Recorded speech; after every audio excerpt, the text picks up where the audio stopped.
Hi guys, welcome back to the Wellness Club. My name is Cass, and today is a piping hot episode. So grab yourself a cup of coffee, a cup of tea, a matcha, whatever you need, and a notebook because we are getting into it this episode. We have 3 weeks until 2026, okay? And this might be my most important episode yet because I'm skipping over the dream board, vision board, reflection, new year, new me, all that kind of stuff for this episode. And we're talking about the real life, practical stuff that you need to do before the end of this year. These are all the things that we need to be doing that we might be avoiding that will seriously set you up for 2026 and beyond.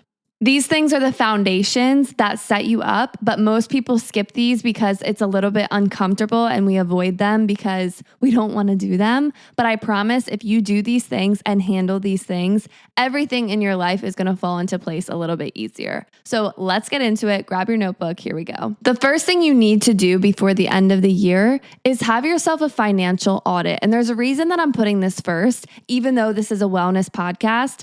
Finances dictate everything, and people say follow the money for a reason. Your values and your priorities show in your finances. You could tell people all day, I value health and wellness, but if I take a look at your bank account, most of your money is probably going to spending it on going out to eat, alcohol, drinks, social life, whatever. Does that person really value health and wellness? I'm not so sure. Or you could say, I really value my business and I really want to support my business. But when it comes to investments that are going to better your business or better your mind or better your knowledge, are you really spending your money on that?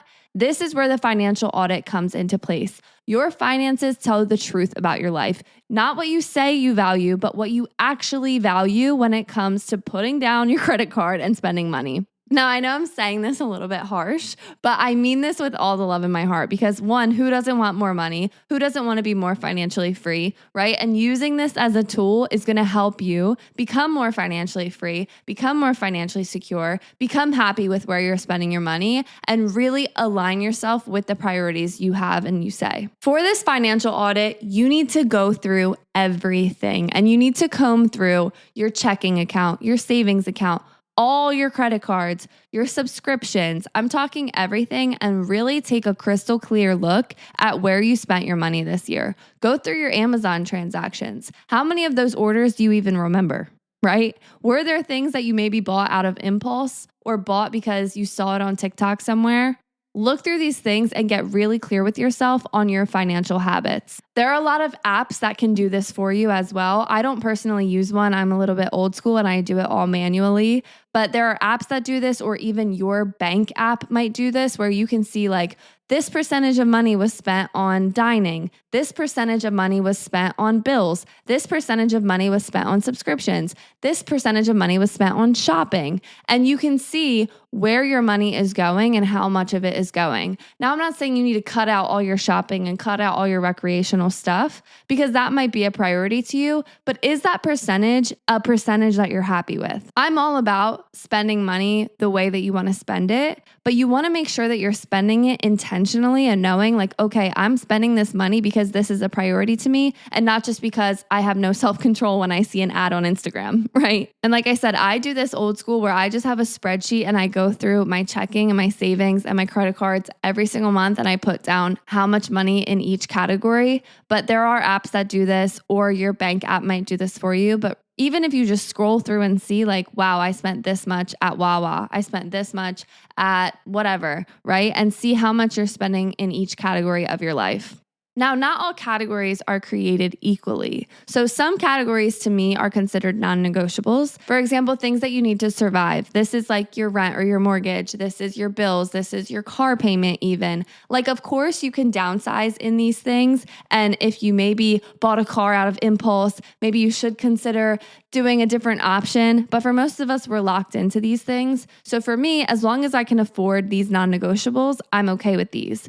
Same for non-negotiable things like groceries. And I've talked about this before when we've talked about finances, but for me personally, I do not want to penny pinch on groceries and food because I want to buy healthy foods. I want to buy high quality meat. I want to buy high quality vegetables, high quality foods. And most of the time, those are a little bit more expensive than the lower quality things. Now, of course, I can pick and choose like certain things aren't so important to me when it comes to the quality, but things that I'm eating regularly, especially like my meats and my fresh food, I want high quality stuff. So I'm not really thinking about my grocery bill. Now, I'll still use coupons and I'll go to certain stores here and there. But for the most part, this bill to me, when I go through my checking account and my savings and my credit card, when I see my grocery tab, yes, it's a significant part, but that's something that's important to me. Same with things like my gym membership or my gas. I need gas to get places. I can't really penny pinch on that. Those things to me are considered non-negotiables, and you might have your own set. But then there are other sections of my life that these categories I spend a lot in, but they're not necessarily non-negotiables to me. For example, shopping, Amazon, going out to eat, coffees out, things that I don't necessarily have to do or don't make a better impact on my life. It's just something that I kind of do out of habit, and it's a bad habit. This is where you get clear, and these are the categories that I want you to focus your attention on. Notice your patterns and your habits around why you're spending in these categories. Is it because you have Amazon downloaded on your phone and it's so easy for you to just click buy now and do one-click pay? Turn that feature off or delete the app from your phone and only use Amazon on your computer. Or if you notice you're always getting coffee and breakfast to go on your way to work because you're rushing out the door, the thing you really got to look at is your morning routine. Can you wake up a little bit earlier? Can you meal prep yourself a breakfast? If you look at categories and you see that there's certain times and places where you're repeatedly just spending money because it's convenient and not necessarily because it's a priority for you, that is the categories that I want you to look at and try to lower them there. If you like to buy breakfast out every single Friday, buy breakfast out every single Friday. If it's adding to your life and it makes you happy and you can afford it, absolutely do that. But if it's just something you're doing because it's part of your life and you don't even know why, you're just rushing around doing it, that's where I want you to look at your finances. Especially if you're one of those people saying, gym memberships are too expensive, but I really want one. Personal training is too expensive, but I really want to do it. Healthy food is too expensive. If you're saying you can't afford certain things in your life that really matter to you, but then you frivolously spend on Amazon or wherever else, then you got to get clear on this financial audit and really look through those categories.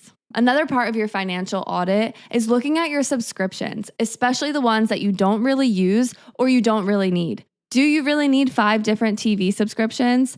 It sucks that we live in a world where everything is subscription based. Like, I can't believe alarm clocks have subscriptions. It's actually ridiculous, but you do not need all of these subscriptions. And if you add up how much money you spend on your subscriptions per year, it will probably open your eyes up and you'll probably be like, I do not need to be spending this much money. But the problem is we just put our credit card, it automatically comes out and we don't really think about it. But look through your subscriptions. And like I said, certain subscriptions and certain parts of your finances are a priority for you, and that's okay. Like, for example, I pay every single month for Canva Pro, but that's because I love using it. It makes my life easier at my job and through social media stuff. I love it. It's a part of my life, and that's a subscription that's worth it to me. But what I'm not buying is Disney Plus or HBO Max or all those other TV subscriptions. I'd rather miss out on some show than miss out on a business opportunity or an investment that I really want to use to better myself. Same with the gym subscription. You have to think about your return on investment on the things that you're spending your money on. And return on investment is, what are you getting back after you spend this money? Okay, for example, my return on investment on a TV subscription is negative. It's nothing. I get nothing back. If anything, I'm just wasting my time, wasting my brain energy. And of course, I love watching TV every now and then, but watching TV and paying for a subscription is not going to better me in any area of my life. Versus a gym subscription, that's going to better me tenfold. My energy is better, my sleep is better, my body is better, my health is better. All of these things are better for $40 a month. You spend $40 a month on Chipotle, like easily. I went to Salad Works the other day. 2 salads was $35. Like, that's a whole gym membership for an entire month. And you can even go to Planet Fitness for $10 a month. And this logic can be applied to so many things. Maybe you want to take a course on a topic that you're interested in. Maybe you want to get certified in wellness coaching or nutrition coaching. Or maybe you just want to go on a trip somewhere, but you feel like you can't go because you're spending money in all these other areas. As you do this audit, you have to look at where you feel like you're wasting money and then where you want to spend your money more. What areas of your life are important to you, are a priority for you that you want to really invest in yourself this year. We've talked a lot about eliminating your spending, but another part of your financial audit is generating more income. If you want to be able to do more with your life this upcoming year and you want to spend more money in certain areas, but you feel strapped on your expenses, think about how you can generate more income. And sometimes this means investing in certain areas of your life so that you can generate more income. For example, investing in a course or a certification so now you can coach and make money on the side. There are so many ways to generate more income with even just a few extra hours per week. I'm not even talking about getting a side job. Like, of course, you could go bartend somewhere, but I'm talking more like providing services, coaching, selling something, selling a product, even a digital product. There are so many ways to generate income that could be fun and align with your passions that aren't taking away so much from your life, but then they give you extra money to go on a trip or go on the extra excursion or extra activity or fund your gym membership or whatever it is. And the biggest part of the financial audit is set up an appointment with a financial advisor. I did this for the first time maybe 2 years ago now. I'm honestly not sure, at least over a year ago. And let me tell you, one, it's just nice to talk to an expert. It's nice to talk to somebody that understands money, especially if you grew up in a family that didn't talk much about money or you just feel like you don't understand it. Meet with an expert and they will help you with what works for you. I'm no expert when it comes to finances, but I can tell you that especially young people get very short-sighted and we just want to spend money on things that are right in front of us. But you have to think long-term because when you talk to people that are at retirement age, they always say they wish they saved more for their retirement. They wish they saved more for their future. And I'm not just talking saving in a savings account in your bank. I'm talking about the systems and the investments that you can make to set yourself up in the future. What feels like a little bit of money right now will be so much more by the time you're ready to retire or use that money in the future. So meet with a financial advisor. I would not just do this randomly. I would meet with a financial advisor, talk about your goals, talk about your lifestyle, talk about where you want to be, and get super, super clear on where you're at and what you need. And they will help you with the right thing for you. Maybe it's a Roth IRA, 401k, retirement plan, whatever. There's so many different things. And honestly, even I get a little bit confused on them. But I know just in the last 2 years or so, whenever I started this, I love looking at my investments and seeing, wow, this little bit of money that I barely even miss because it just comes right out of my account, like another subscription, now has built and generated more income for me. And one day that is going to really be powerful for me. And they say it's not too late. Even if you are a little bit older, you feel like, oh, I should have done this when I was 18. Start right now. Do it right now.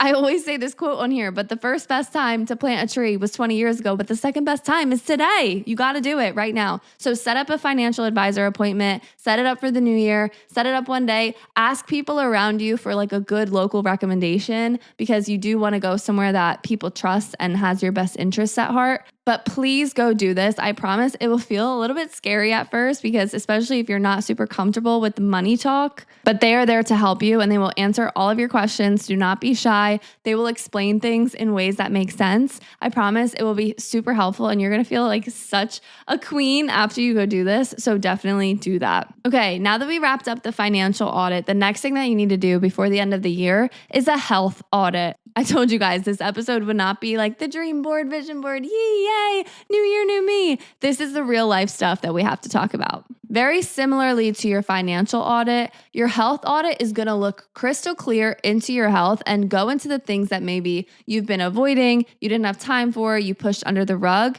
and actually handle them and deal with them. Before the end of the year, I need you to take a morning or an afternoon and call all your doctor's offices and make all your appointments. Even if with your insurance you can't go for another 3 months or so, usually they can schedule you whenever it's time for you to go again and just get it scheduled. You will feel so much better. And before all these other responsibilities come in, you'll already have your appointment scheduled. Worst comes to worst, something pops up, you can always reschedule it. But having this already set up is going to take a weight off of your chest. Get your primary care, get your dermatologist, your gyno, whatever other doctors you regularly go to, get the appointment scheduled and set it up. This is also a great time to schedule your blood work if you haven't gotten blood work in a while. Obviously, talk to your primary care physician about this, but get your levels checked. If you haven't had them checked, get your vitamins checked. If you haven't had them checked, get your levels checked, especially the ones that are of concern to you. If you're concerned about your hormones, if you've been feeling off, get all of this figured out before the new year. Even if you're scheduling it in January, February, that's totally fine. But at least you know, okay, I'm going to get this figured out. Also, a great time for you to get your dentist appointments scheduled. The dentist is super important. And I feel like this is one that maybe people miss because we get busy, but the dentist is so important. I know a lot of people hate it. I personally love it. I think it's great. I go every 6 months and I love it. Go to the dentist, schedule the appointment. If you haven't gone in a while, don't be scared. Just get it scheduled and find somebody to go to and get it in. If you're like me and you're going to be turning 26 soon, make sure you check out your open enrollment at your job, figure out your insurance, figure out what you have to get sorted so that you have health insurance. This is something that's been weighing on me, and I'm kind of talking to myself when I say this, but if you are needing to get your insurance figured out, you got to enroll, do all that stuff, figure that out now, figure out the deadlines, mark it in your calendar so that you don't miss it. This stuff is really important. I know personally, I like to avoid this stuff because I hate calling doctors, I hate figuring out insurance, but seriously, you can just take a couple hours one afternoon or one morning and get all of this situated and you will feel so good. And the third thing that I want you guys to do before the end of the year is a life audit. And this one is probably the most fun because this is where we're going to reflect on the entire year. If you wrote a bucket list or a dream list or anything from last year, I want you to take that out and look at it now and really reflect on where you've come, what you've done, what you've accomplished, and where you still want to go. I love getting crystal clear on this stuff. I love reflecting on where I want to go, my wins, my losses, everything. I think it's really eye-opening and motivating. And so this is the perfect time to do that. And the first thing that I want you to reflect on is all of your wins from this year. It's been a long year and it might feel like January 2025 was forever ago, but I want you to look back through your camera roll, through your social media, take time to read through your old journal or your old pictures and everything and look through how far you've come and write down your wins. Write down all the things that you did this year. You can also type this out if you prefer, but there's a lot of things that we do and we accomplish that we forget. Especially if you're very productive type A mentality, you could accomplish something that was once really important to you and immediately you're already raising the bar to the next thing. But this is the time where you slow down and you look back and you think, wow, I really did all these things and there was something that I really wanted to do and I did it and I'm proud of that. Take a moment to soak it in and be proud of yourself. I love going through my camera roll for this because it helps remind me of the trips that I've been on, the people I spent time with, the things that I accomplished, the big moments, the small moments, and all the little things in between. You can also take the time to think about your opportunities for next year. And I'm saying this in this way specifically because rather than thinking about your losses from this past year, I want you to think positively about your opportunities for next year. So maybe it was something that you really wanted to do, but you missed out on. You didn't have time for it. You avoided it. You self-doubted, whatever the case is. Instead of just feeling horrible about that, I want you to think about how you can really prioritize that in this next year. Maybe that means scheduling an appointment with a mentor. Maybe that means signing up for a course that's going to move the needle. Maybe that means buying a book that's going to help you with this. Whatever it is, figure out your own little strategy and your own little plan to make this dream actually happen in the next year. I love a new year because it really motivates me and I think about I don't want to spend another year not doing a certain thing and that really hits me hard. So maybe you have something that you keep saying you want to do, but it got pushed on the back burner again. Make an actual strategy to accomplish that this year. Don't let another year go by where you're wishing. Make this the year that this dream comes true. And you could literally get it done in January or February. Some of these things, they have such a big weight on us in our head. And then as soon as we get started, we realize it wasn't that bad after all. As you do this life audit, think about all the things that you've had going on this year. Think about your habits. Think about habits that really work. Think about habits that maybe you don't need so much anymore. Think about your relationships. What relationships really fill your cup up and help you and support you and help you grow. And think about your relationships that maybe drain you or burn you out or you just feel obligated to. And maybe think about how you can change them for the next year.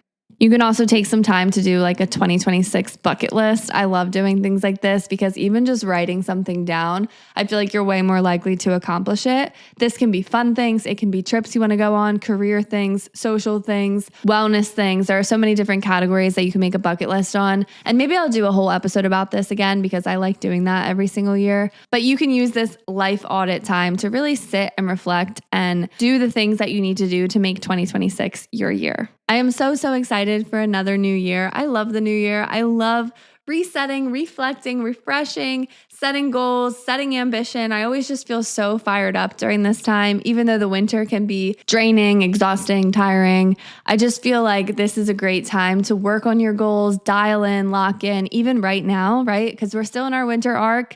We can still build these habits and get ourselves prepped and prepared for 2026. This is our year. This is our year to do all the things that we've been saying. And I am just so excited about it. As always, thank you guys so much for listening. Let's have an amazing week. I know we will. As always, we're going to do all the things we said. We're going to focus on our wellness. We're going to focus on ourselves. We're going to pour into our own cups. And it starts with scheduling out these 3 audits that we have to do before the end of the year. If you like this podcast, share it with a friend, please, and give it 5 stars and nothing less. Follow the Instagram at The Wellness Club XO and me at Cass Camp with 2 P's on TikTok. And I will talk to you guys next week. Bye.